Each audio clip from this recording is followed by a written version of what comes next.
Assalamualaikum warahmatullahi wabarakatuh. Bismillahirrahmanirrahim. Alhamdulillahi rabbil alamin. Wabihi nasta'inu ala umuri dunya waddin. Assalatu wassalamu ala asrafil anbiya'i wal mursalin, Sayyidina wa maulana Muhammadin wa ala alihi wa ashabihi ajma'in. Rabbi syrahli sadri wa yassirli amri wahlul 'uqdatam min lisani yafqahu qawli, amma ba'du. Yang pertama dan paling utama, marilah selalu kita panjatkan rasa syukur kita kepada Allah Subhanahu wa taala biqaulina alhamdulillahi rabbil alamin, atas segala nikmat yang dianugerahkan kepada kita, sehingga pada kesempatan yang sangat baik ini kita masih bisa beribadah. Mudah-mudahan amal ibadah kita semuanya diterima oleh Allah Subhanahu wa taala. Amin. Kedua kalinya, sholawat serta salam semoga tetap tercurah kepada junjungan kita baginda agung Nabi Muhammad sallallahu alaihi wasallam. Mudah-mudahan kita semuanya termasuk golongan orang-orang yang beruntung yang akan mendapatkan syafaatnya Rasulullah SAW kelak di yaumil qiyamah. Amin.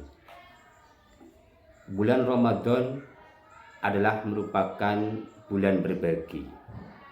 Bulan Ramadan adalah bulan di mana akan dilipat gandakan seluruh amal ibadahnya oleh Allah Subhanahu wa taala. Sebagaimana firman Allah Subhanahu wa taala dalam surat Al-Baqarah ayat 261, A'udzu billahi minasyaitonir rajim. Bismillahirrahmanirrahim. Masalul ladzina yunfiquna amwalahum fi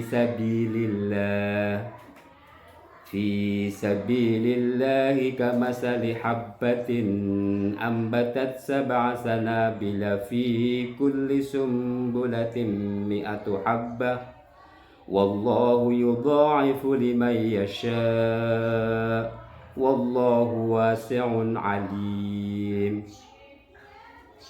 Perumpamaan orang yang menginfakkan hartanya di jalan Allah bagaikan satu butir yang menumbuhkan 7 tangkai. Masing-masing tangkai ada 100 butir. Allah melipat gandakan pahalanya bagi orang-orang yang dikehendaki. Allah maha luas karunia-Nya, lagi maha mengetahui. Juga disebutkan afdhalus shadaqah, shadaqah fi Ramadan. Sebagus-bagus sedekah adalah sedekah di bulan suci Ramadan. Sebagaimana Rasulullah Shallallahu Alaihi Wasallam adalah merupakan orang yang sangat dermawan, dan kedermawanan Rasulullah itu akan meningkat ketika di bulan suci Ramadan. Oleh karena itu, mari kita bersama-sama mengikuti Rasulullah Shallallahu Alaihi Wasallam sebagai uswatun hasanah. Kita banyak bersedekah, kita banyak berinfak, kita banyak memberi, karena memang Ramadan adalah merupakan bulan berbagi. Sahabat ngaji bareng PGRI Kabupaten Banyumas, ada beberapa hal yang harus kita perhatikan ketika kita berbagi. Yang pertama, berbagi hendaklah ikhlas, hanya mengharap ridho dari Allah Subhanahu wa taala. Berbagi tidak boleh mengharapkan yang lain. Jadi ketika kita memberikan sesuatu kepada orang lain, ya, orang yang kita beri tidak mengucapkan terima kasih, orang yang kita beri cuek, maka tidak masalah. Kenapa? Karena bukan itu tujuan kita. Tujuan kita hanya mengharap ridho Allah Subhanahu wa taala. Kemudian yang kedua, berbagi tanpa menyakiti. Berbagi tanpa menghinakan, berbagi tanpa mengungkit-ungkit pemberian kita. Jangan sampai sambil memberi, sambil menghina, sambil mengungkit-ungkit pemberian 1 tahun, 2 tahun, atau bahkan 10 tahun yang lalu. Jangan. Kalau seperti itu, maka bukan ridho dari Allah Subhanahu wa taala, tapi laknat. Kenapa? Karena kita telah menyakiti orang lain. Kemudian yang ketiga, memberi sesuatu yang memang kita cintai, memberi sesuatu yang terbaik. Sebagaimana firman Allah Subhanahu wa taala surat Ali Imran ayat 92, A'udzu billahi minasy syaithanir rajim. Bismillahirrahmanirrahim. La tanalul birra hatta tunfiqu mimma tuhibbun wa ma tunfiqu min syai'in fa innallaha bihi alim.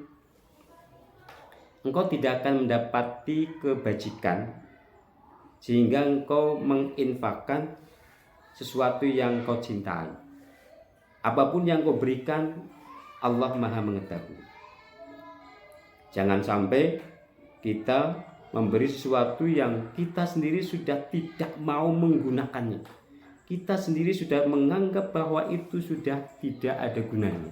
Nah, berilah yang terbaik, minimal berilah sesuatu yang memang masih bisa digunakan, masih bisa dimanfaatkan, dan masih bisa berguna bagi orang lain.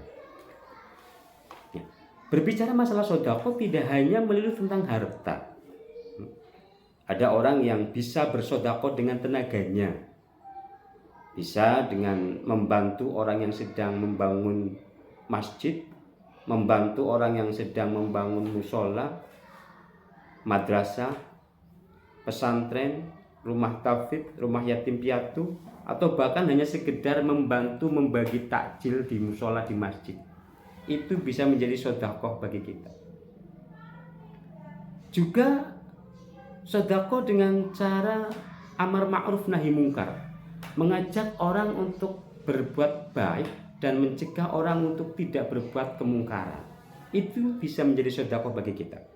Atau kita menyingkirkan benda yang ada di jalan yang mengganggu orang lewat, ya. Maka itu juga bisa menjadi sedekah. Bahkan senyuman kita kepada saudara kita juga merupakan suatu sedekah. Ada sedekah jariyah, ya, dengan hartanya atau dengan ilmunya, sebagaimana sabda Nabi Muhammad sallallahu alaihi wasallam, "Idza mata ibnu Adam inqata'a amaluhu illa min salasin, shadaqatin jariyatin aw ilmin yuntafa'u bih aw waladin sholihin yad'u lahu." Ketika anak Adam meninggal dunia, maka akan terputus 3 amalnya. Ketika anak Adam meninggal dunia, maka akan terputus segala amal perbuatannya, amal baiknya, amal pahalanya, kecuali 3. Yang pertama, sedekah jariyah. Kedua, ilmu yang bermanfaat. Yang ketiga, anak soleh yang mendoakan orang tuanya. Nah, 1 dan 2 itu bisa menjadi jariyah. Yang punya harta bisa membangun masjid, musola, pondok pesantren. Yang punya ilmunya bisa bersedekah dengan ilmunya, dengan cara mengajarkan pada anak didiknya bagaimana tata cara sholat, bagaimana cara wudu, membaca Al-Quran, membaca Iqra, dan lain sebagainya. Nah, terus apa sih keutamaan yang orang lakukan untuk bersedekah? Yang pertama, sedekah sebagai media penghapus dosa. Sebagaimana hadis riwayat At-Tirmidzi, sedekah itu dapat menghapus dosa sebagaimana air memadamkan api. Kemudian yang kedua, sedekah menjadi media untuk melipat gandakan pahala. Yang ketiga, sedekah menjadi naungan di hari kiamat.